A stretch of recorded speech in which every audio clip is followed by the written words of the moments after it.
moi, il y a quand même des cas où, je sais pas, bon, si je manque de religiosité, j'essaye d'être suffisamment religieux, mais il y a des cas sur lesquels je pourrais ne pas être d'accord. Pourquoi? Parce que si un maître, alors on ne va pas parler de la grandeur du Rabbi ou de la grandeur de Moshe Rabbeinu, parce que bien sûr, Moshe Rabbeinu, il n'a jamais été injuste avec Korach, et c'est simplement suite à une jalousie, en fait, qu'il a voulu prendre sa place. Moi, je voudrais parler d'un sujet où un maître perd l'esprit et il devient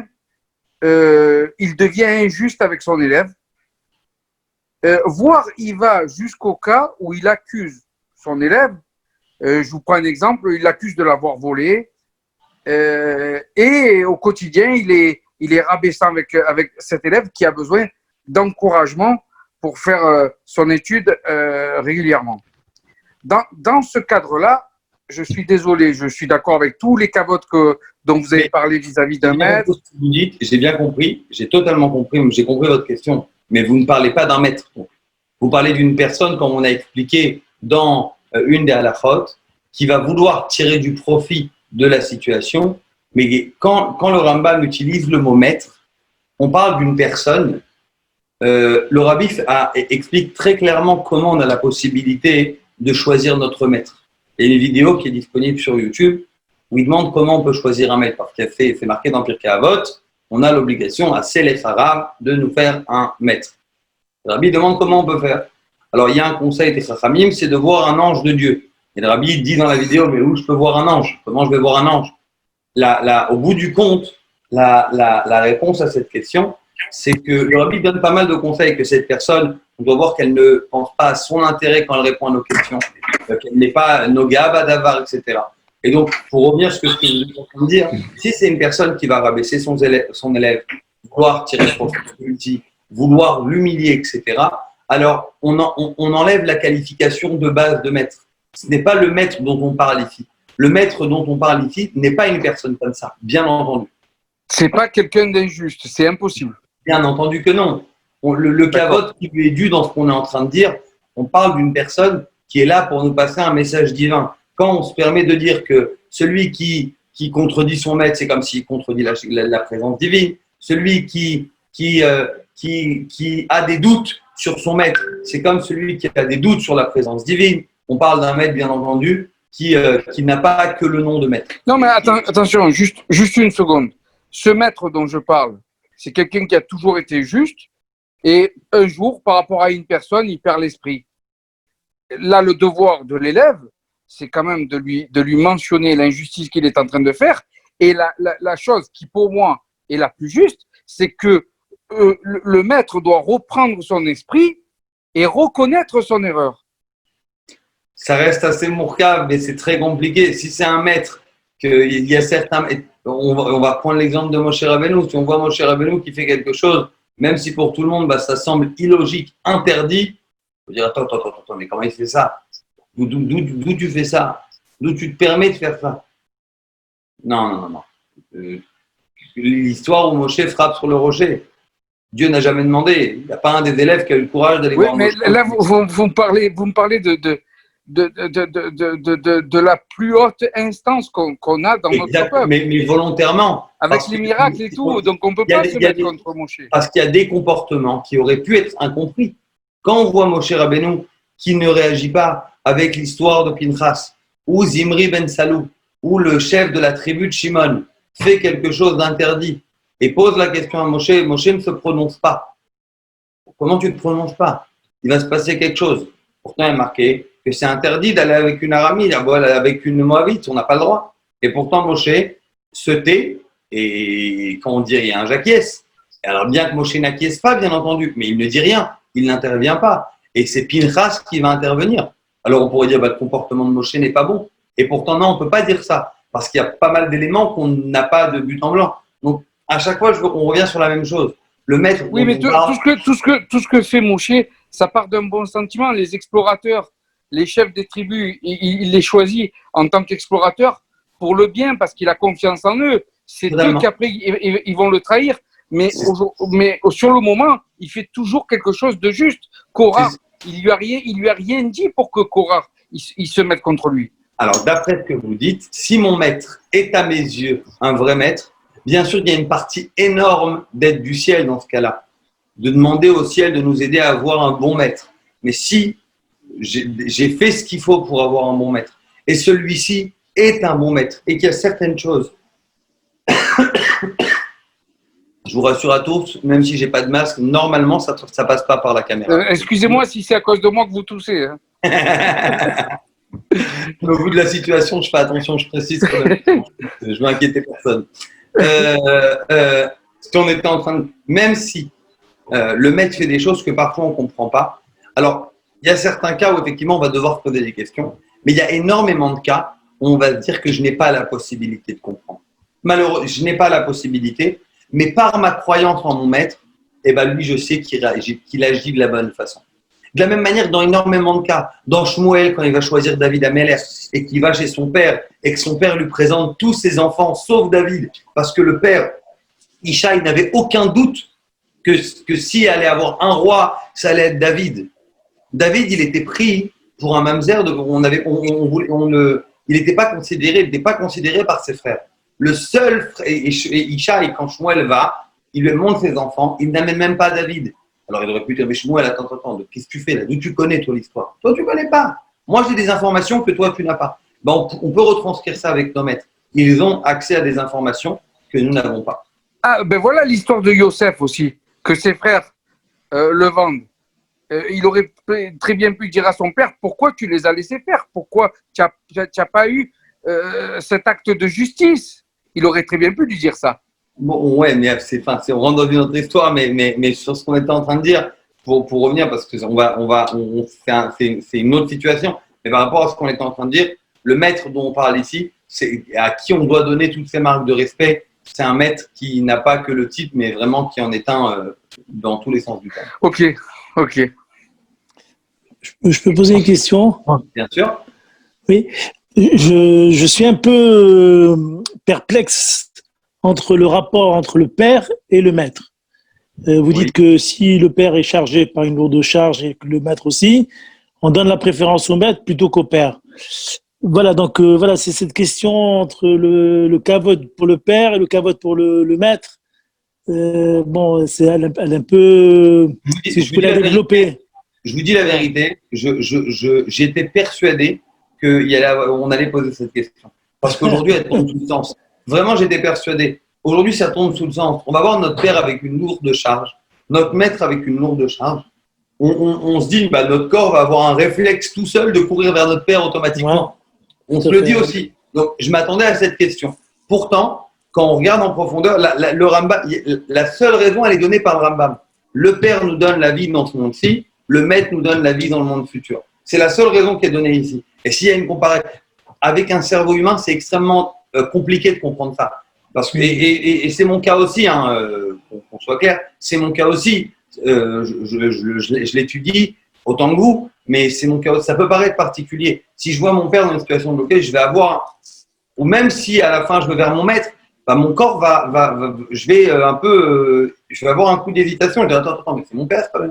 Effectivement, je vous rejoins totalement sur cette question-là. On peut avoir ce réflexe-là, mais la raison que le Rambam donne valide totalement la réponse. Il nous donne la vie du monde futur. Et si on compare notre vie du monde futur à notre vie du monde du Olam Hazé, il n'y a pas de comparaison à faire. Merci. Je vous en prie. Alors, il y a encore deux petits détails qui sont quand même relevés par les commentaires.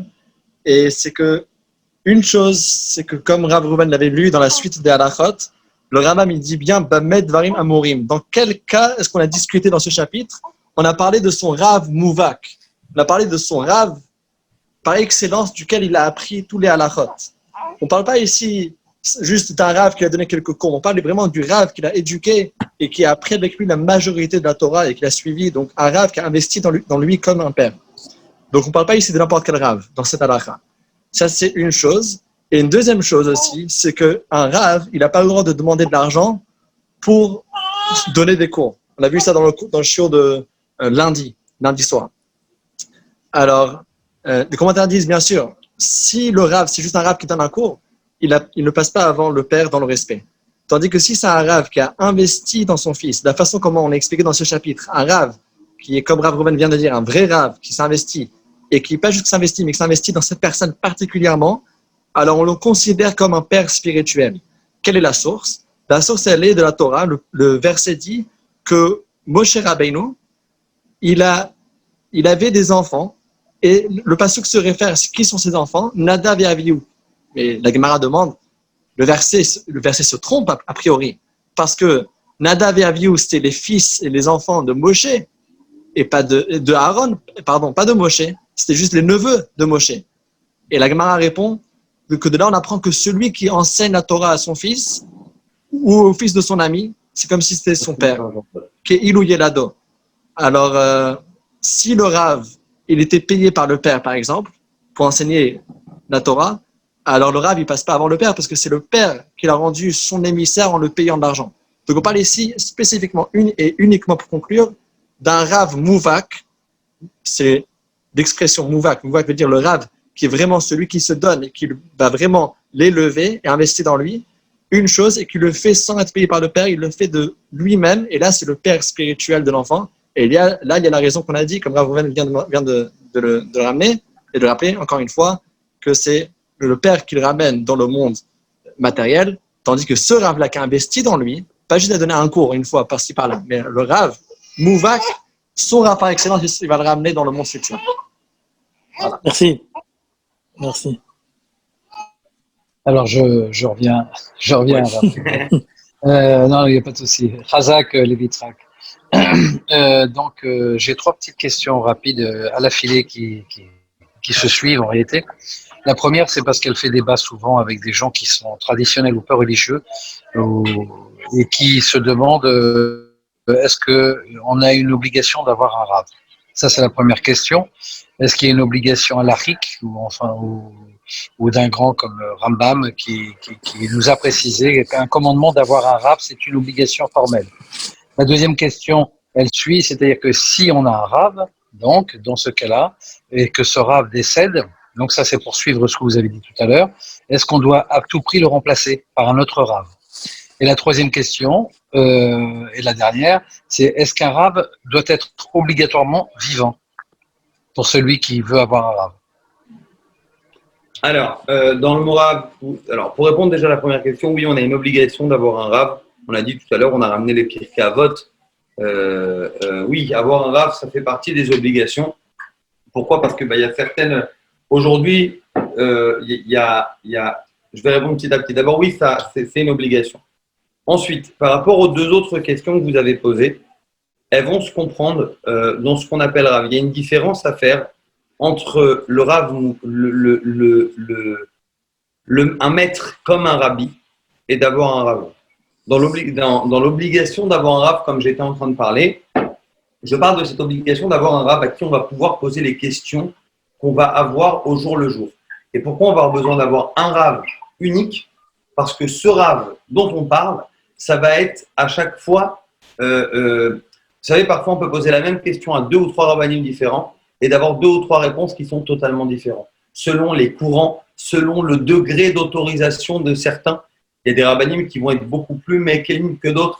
Certains vont être marqués dans énormément de cas et d'autres vont s'appuyer sur des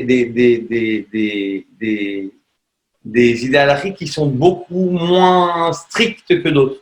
Est-ce qu'il y en a un? Si j'ai posé la question, on parle bien entendu, alors je précise, mais je pense que ça tombe sous le sens, je parle de rabbinim sérieux. Je ne parle pas quelqu'un qui va inventer un commentaire ou quoi que ce soit, mais quelqu'un qui base son commentaire en vraiment se basant sur la halakha. Quand on regarde dans énormément de halachot, on voit qu'on peut trouver beaucoup d'autorisations.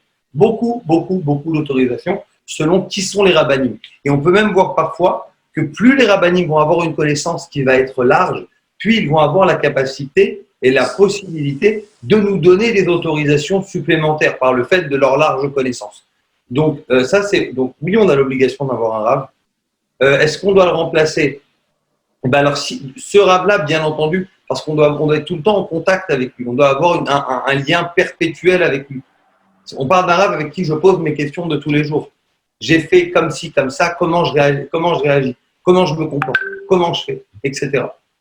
Donc voilà. La deuxième question, c'était juste pour m'assurer que je comprenne bien. C'était que si jamais Razvé Shalom, ce Rav, venait à décéder, est-ce qu'il faut à tout prix le remplacer? Bah, on revient sur la même chose.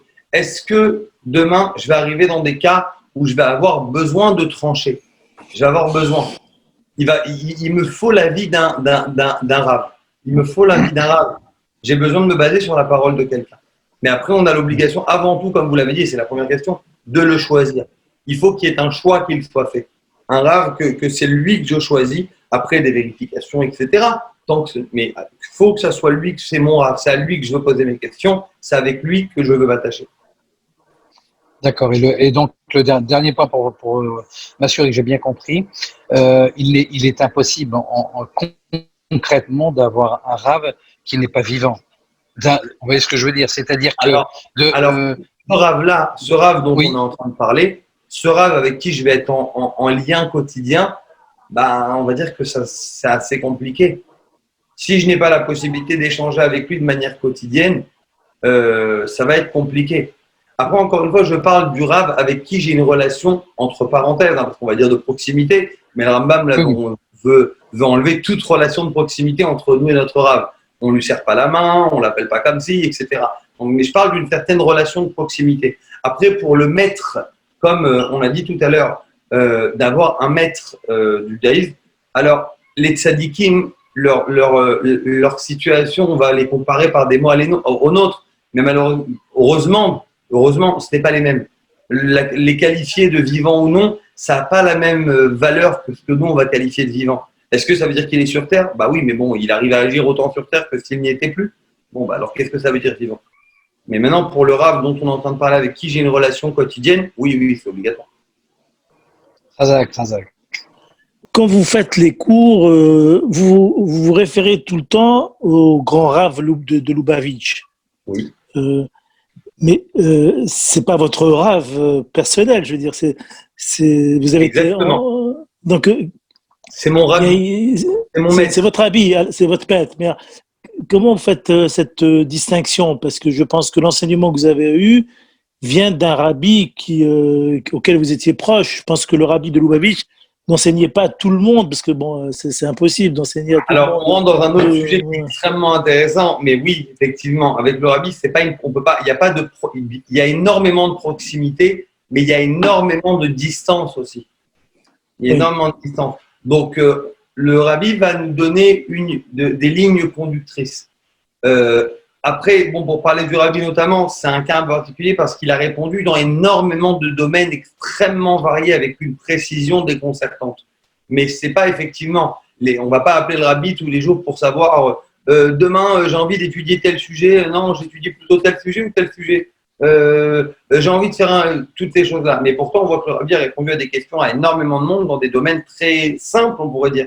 Beaucoup de monde, je veux faire un business de tomates, vaut mieux vendre des concombres ou des tomates? Et le rabbi répondait avec énormément de simplicité à toutes ces personnes-là.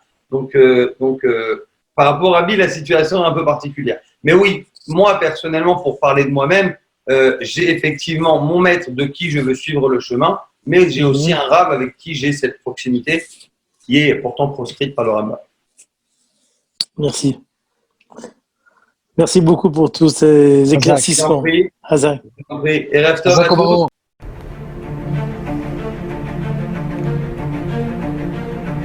Et si connaître toute la Torah était possible, plongez-vous dans les joyaux de la Torah.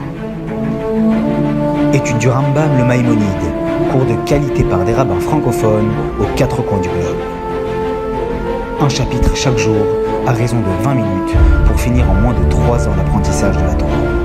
Relevez le challenge, tous les soirs en direct à 20h30 ou 21h30 heure israélienne.